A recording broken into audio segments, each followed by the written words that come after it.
Our story begins in the cozy, yet often tense living room of Jake's parents' house. I'm Emma, a 30-year-old happily married to Jake, the love of my life, for 6 wonderful years.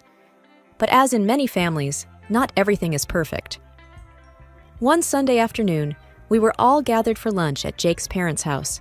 The room was filled with the usual chatter, the clinking of cutlery against plates, and the faint hum of the television in the background. Jake's parents, Martha and Henry, sat at the head of the table, while Jake and I sat opposite his brother Matt and his wife Sophie. Martha, Jake's mother, always had a way of making me feel a bit out of place. "Emma, dear, why don't you help me in the kitchen?" she would often say, even when there was little to help with. It was one of those small things that seemed innocent, but always made me feel like an outsider. On this particular day, the air was thick with Martha's praise for Sophie. "Sophie, this salad you've brought is just delightful. You must give me the recipe," Martha gushed, her voice filled with admiration. Sophie, ever the charmer, responded with a smile. "Oh, it's nothing, Martha. Just a little something I whipped up. I'm glad you like it." I tried to join in the conversation, offering, "I've also tried a new recipe for the dessert today. I hope everyone likes it." Martha glanced at me briefly, then turned her attention back to Sophie. "Sophie, you really have a knack for cooking. I remember that casserole you made last time. Simply delicious." Feeling a bit sidelined, I exchanged a look with Jake, who gave me a small, reassuring smile. He always understood these moments without needing words. The lunch continued, with Martha sharing stories about Sophie's recent accomplishments and barely acknowledging my presence. It was a familiar scene, one where I felt like I was on the outside looking in, no matter how hard I tried to be part of the family. As we cleared the table after the meal, Jake whispered to me, "Don't let it get to you. You know I appreciate everything you do." I nodded, trying to brush off the feeling of being undervalued. It was just another Sunday at Jake's family home, where praise was abundant for Sophie, and for me, it remained just out of reach.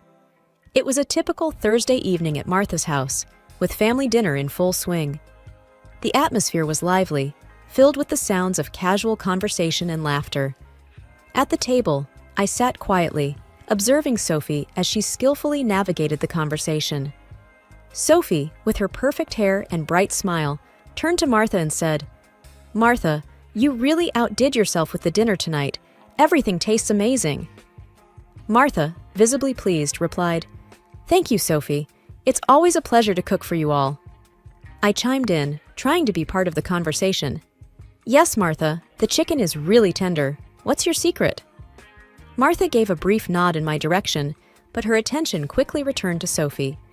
"Oh, it's just a little trick I learned over the years. You know, Sophie has been showing quite an interest in cooking lately. She's getting quite good at it." Sophie beamed at the compliment. "I've been trying, but I'm nowhere near as good as you, Martha. Maybe one day I'll get there." The conversation continued in this manner, with Sophie and Martha exchanging pleasantries and compliments. I couldn't help but feel a bit of frustration at how easily Sophie seemed to win Martha over. It was as if Sophie wore a mask of charm that endeared her to Martha, despite the occasional unkind word Sophie would let slip about Martha when she wasn't around. Later, I heard Sophie's voice talking to someone on the phone in the living room. "Oh, Martha is such a stupid chicken, always shaking over her pots. It's so funny." I was taken aback by the contrast in Sophie's attitude. In front of Martha, she was all praises, but behind her back, it was completely different. Trying to keep the conversation light, I said to Martha, "You really do put a lot of effort into these dinners. We all appreciate it." Martha smiled, but her thoughts were still with Sophie. "Thank you, Emma. But Sophie, she really understands the effort that goes into this. She appreciates it in her own way." I nodded, keeping my thoughts to myself. It was clear that Sophie's praise held more weight in Martha's eyes, and I couldn't help but wonder if Martha would ever see through the facade that Sophie so skillfully maintained. The next day, I found myself in a coffee shop with Sophie, hoping to have a frank conversation. The cafe was buzzing with the chatter of other customers and the aroma of fresh coffee. I sipped my latte, gathering my thoughts. "Sophie, can I talk to you about something?" I started, trying to sound as non-confrontational as possible. Sophie looked up from her coffee, a hint of curiosity in her eyes. Sure, Emma. What's up? I took a deep breath. It's about Martha. I feel like there's a lot of, well, let's say, unnecessary praise going on. I think it's important to be genuine with her. Sophie raised an eyebrow. What do you mean? I am genuine with her. I compliment her because she deserves it. I pressed on. I know, but I've also heard you say things that don't match what you tell her. It doesn't seem fair to her. Sophie's expression hardened slightly. Emma, I'm not sure what you've heard, but I think you're misunderstanding things. I have a lot of respect for Martha. The conversation felt like it was hitting a wall. I decided to be more direct. Sophie, I've heard you make fun of Martha when she's not around. It just doesn't seem right. Sophie's face turned into a polite smile, but her eyes were cold. Emma, I think you're reading too much into things. I would never disrespect Martha. Feeling a bit deflated, I decided not to push further. Okay, Sophie, I just wanted to share what I felt. Maybe I'm wrong. Sophie quickly changed the subject, and we spent the rest of our coffee time chatting about mundane things. But the unease lingered in my mind. I had hoped to make Sophie see the contradiction in her behavior, but it was clear that she wasn't going to acknowledge it. As we left the cafe, Sophie said in a light tone, "Thanks for the coffee and the chat, Emma. Let's do this again soon." I nodded. Sure, Sophie. Walking away, I couldn't help but feel a sense of disappointment. I had wanted to clear the air, but it seemed that Sophie was content with wearing her mask, and there was little I could do to change that.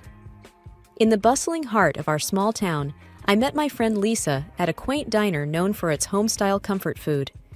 The chatter of patrons and the clinking of cutlery filled the air, providing a familiar backdrop to our conversation.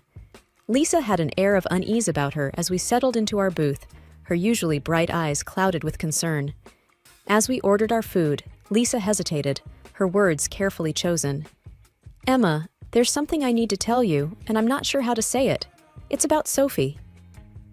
My heart sank a little. Anything about Sophie usually meant trouble. What's going on, Lisa? I asked, bracing myself. She sighed, looking down at her hands before meeting my eyes. I was at the gym yesterday, and I overheard Sophie talking with some friends. She was speaking about you, Emma, and it wasn't pleasant. A knot formed in my stomach. What did she say? I asked, though I wasn't sure I wanted to hear the answer. Lisa fidgeted with her napkin. She called you some awful names, Emma. Stupid chicken. Fat fool. It was really mean-spirited. I'm so sorry. The words stung more than I expected. It wasn't just the names.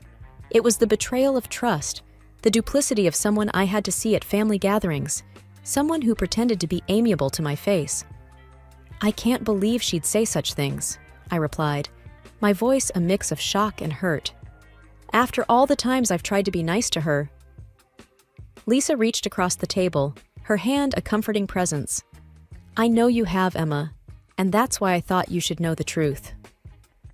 The conversation shifted as we tried to steer away from the unpleasant topic. But my mind was elsewhere, replaying every interaction with Sophie, seeing them now in a different light. The lunch passed in a blur, and before I knew it, we were saying our goodbyes. As I drove home, Sophie's words echoed in my mind. I felt a mix of emotions, anger at her deceit, hurt by her words, and confusion over why she would target me. But there was also a growing sense of clarity. Sophie's mask had slipped, and I could see her for who she truly was. In the following days, I found myself replaying the conversation with Lisa over and over in my head. Each time, a new wave of emotions washed over me. I confided in Jake, who was equally shocked and upset. He offered his support, suggesting we confront Sophie together. But I wasn't ready for that yet. I needed time to process and plan my next steps. I also started to notice the small, subtle ways Sophie manipulated conversations at family gatherings, how she skillfully turned the attention to herself, and how she would throw a sly glance my way when she thought no one was looking. It was as if she enjoyed having this secret, this power over me. But with each passing day, my resolve strengthened. I would not let Sophie's words define me. I would stand up for myself, but in my own way and in my own time. The realization that I had the strength to face this, to not let Sophie's pettiness affect me, was empowering. And so, with a newfound determination, I began to plan how I would address the situation. I didn't want a confrontation. I wanted resolution. I wanted to show Sophie that her words had no power over me, that I was stronger than her petty insults. It was time for me to take control of the narrative and turn a bitter discovery into a moment of personal growth. Thanksgiving was approaching, and this year, Sophie and Matt were hosting the family dinner. A few days before the event, Sophie called me. I could hear the faint sound of children playing in the background on her end. "Hey, Emma, I was wondering if you could help me out with Thanksgiving dinner? I'm a bit overwhelmed with the planning," Sophie said, her voice laced with a hint of stress. Despite the mixed feelings I had about her, I agreed. "Sure, Sophie. What do you need help with?" "Could you handle the turkey and maybe a dessert?" "That would be a huge help," she replied, sounding relieved. "All right, I can do that. I'll make my pumpkin pie too.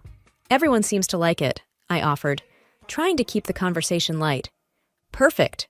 Thank you so much, Emma. You're a lifesaver," Sophie said cheerfully. On Thanksgiving Day, I arrived at Sophie's house early, armed with my prepped turkey and ingredients for the pumpkin pie. The house was already buzzing with the sounds of preparation. Sophie greeted me with a smile, ushering me into the kitchen. As I started to get busy with the cooking, Sophie flitted around, occasionally checking in but mostly leaving me to it. I poured my efforts into making sure everything was perfect. The turkey seasoned just right, the pie with its flaky crust. Guests began to arrive, and soon the house was filled with the noise of family catching up, the sound of children running around, and the ever-present hum of the football game on TV. Dinner was served, and everyone gathered around the table. The turkey was a hit, and the pumpkin pie was met with compliments. I noticed Martha praising Sophie. "This turkey is wonderful, Sophie. You've outdone yourself." Sophie basked in the praise, a triumphant smile on her face. "Thank you, Martha. I'm glad you like it." I kept my emotions in check, smiling politely while a plan formed in my mind. I knew I needed to act, but in a way that was subtle yet revealing. As we were enjoying our dessert, I saw my opportunity. "Sophie, this pumpkin pie is delicious. Can you share the recipe? I'd love to try making it myself."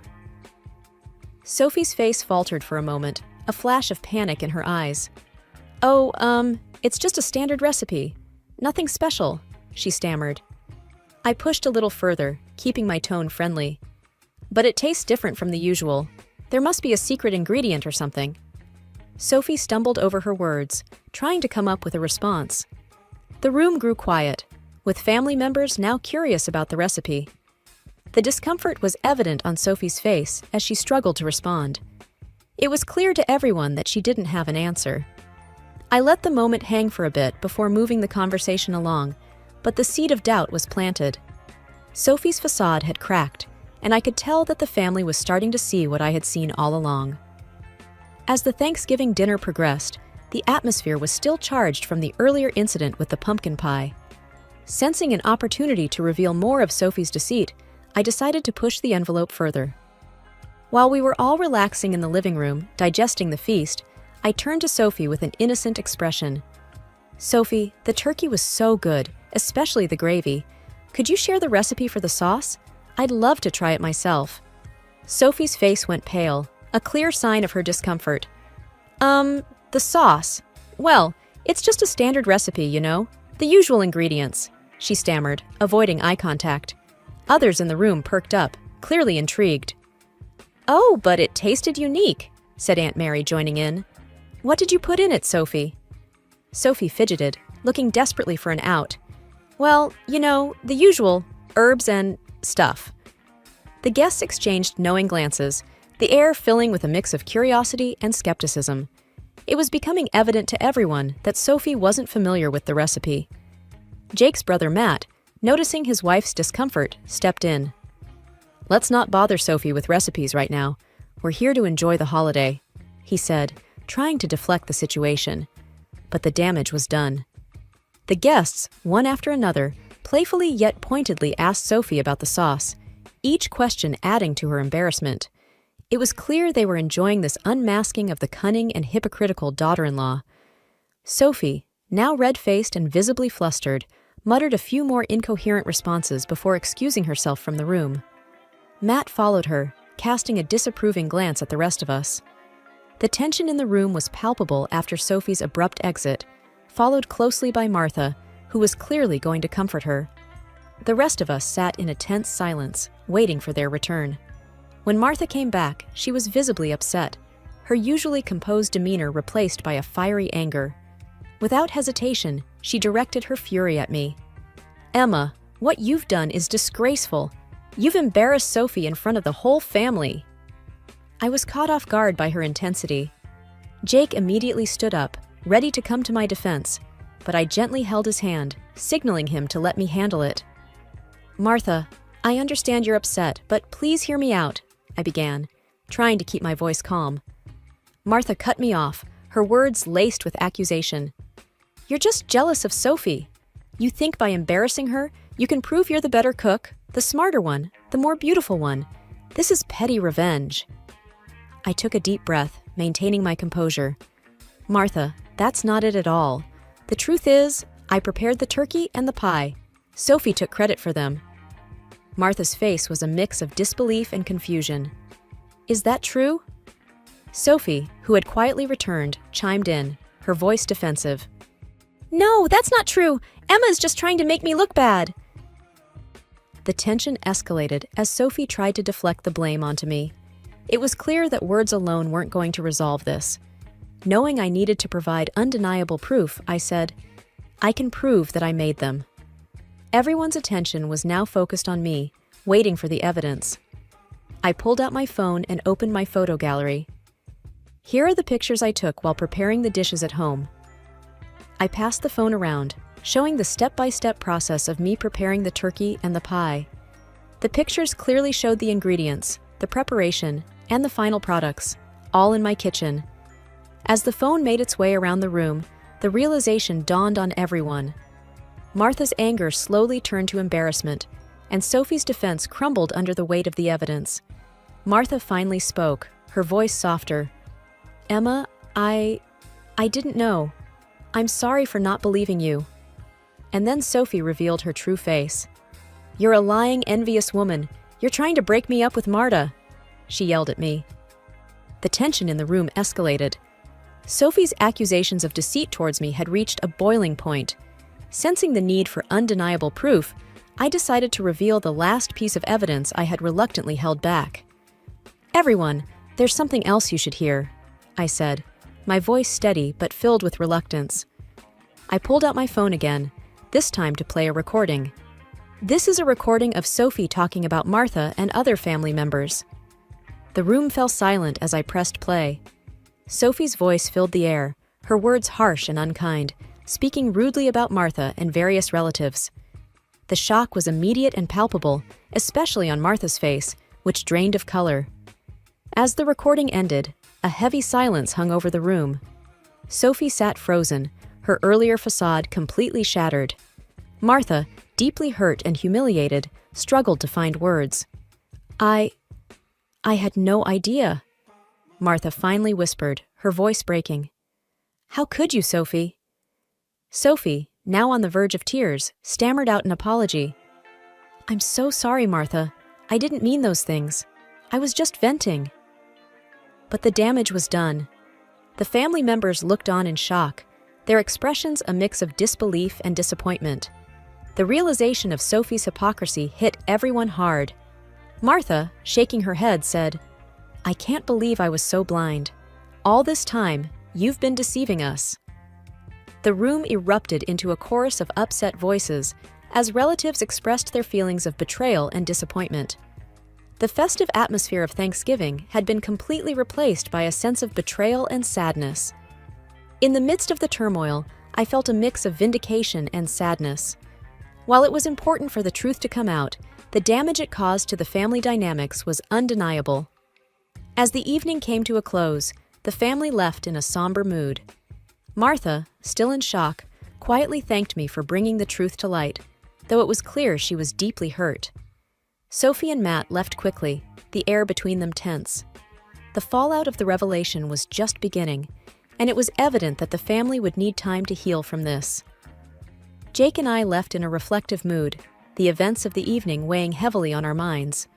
As we drove home, I couldn't help but feel that, despite the painful unmasking, this was a necessary step towards healing and rebuilding trust within the family. The truth, however painful, was out in the open, paving the way for a more honest future.